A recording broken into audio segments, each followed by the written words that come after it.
Happy morning to you viewers of Lichfield Storytellers YouTube channel. This is Matt Haywood coming to you from the centre of a bloody big field, and as those of you who've seen me before, I'm accustomed to going for some early morning dawn walks, and as you can see, time moves on because today is very, very bright. The days are getting longer, people. Let's take that as a sign. You can also hear perhaps the bird song is obliterated by the sound of traffic. Anyway, enough of that.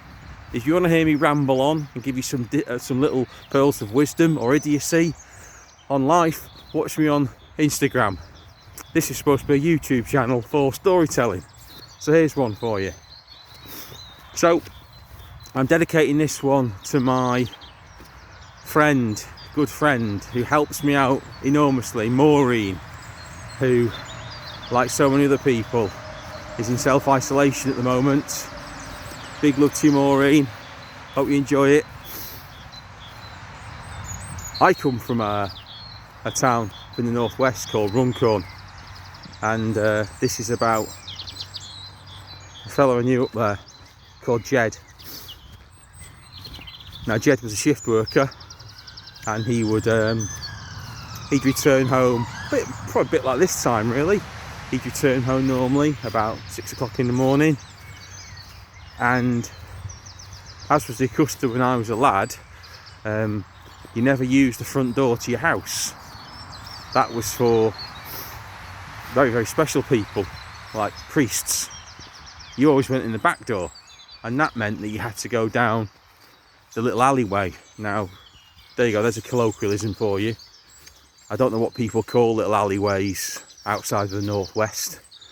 I think people in Leicester call them jitties, and I don't know what other people call them. So, but we used to call it a back alley or even a back entry. So Jed was on his way back after his shift work, and he was walking down the back alley, and then all of a sudden, so these alleyways, they had the terrace houses on the left and they had terrace houses on the right. They had the back gardens or the backyards, and then you'd have the alleyway in between, and he was walking down this alleyway, and suddenly in the centre of the path in front of him was a little green frog.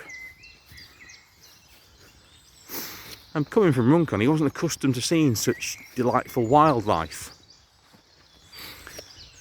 And he crept a bit close and he bent down to this frog, and he's just admiring it, when all of a sudden the frog stared him in the eye and said, "Kiss me." And Jed jumped up, stepped back, had a good look around, thinking this has got to be one of his mates playing a game with him. So he went over to the back wall of the nearest house. He had a look over, then over to the right, had a look over there, couldn't see anything.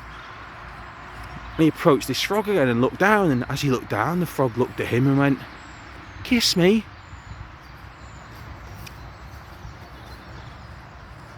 So, well, what could he do? So he bent down and he kissed the frog. And instantly there was a flash of light, and there, in front of Jed, was this beautiful, beautiful woman with piercing blue eyes, long blonde hair, absolutely stark naked, and she was shivering, shaking in the cold. What could he do? So he took off his coat and he wrapped it around her, but she was still shaking with the cold. So she said to him, "Could you take me inside?"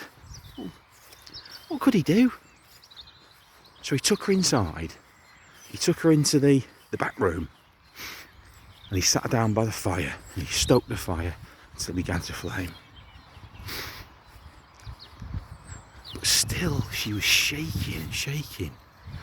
And she looked at him and she said, "Could I have a cup of tea?" What could he do?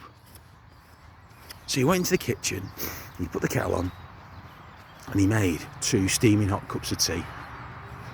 And he took it to her and he gave it to her, wrapped in his coat in front of the fire. And she sipped that tea.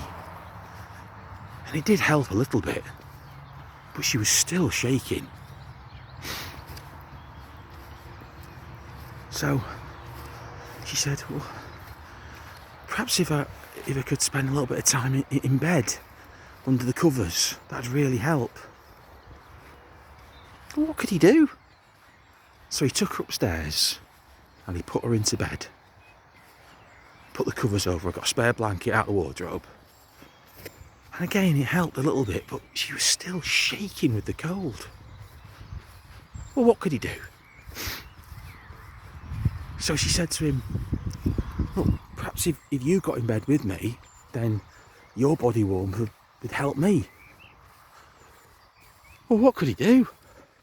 So he got under the covers with her and he cuddled up to her.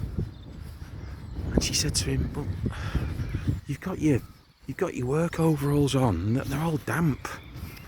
You know, perhaps if you took your clothes off, then your skin against mine had to warm up." And what could he do?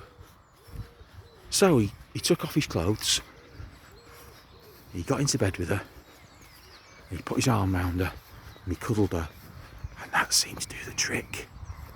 The shivering stopped and she began to warm up and everything was fine. And that's really the end of my story, everybody. Apart from to say that, you know, on reflection, I never really did believe that Jed saw a frog in the back alley of his house and he kissed it and it turned into a beautiful woman. I never really did believe that. And the funny thing was, neither did his wife when she came home and caught him in bed with that woman.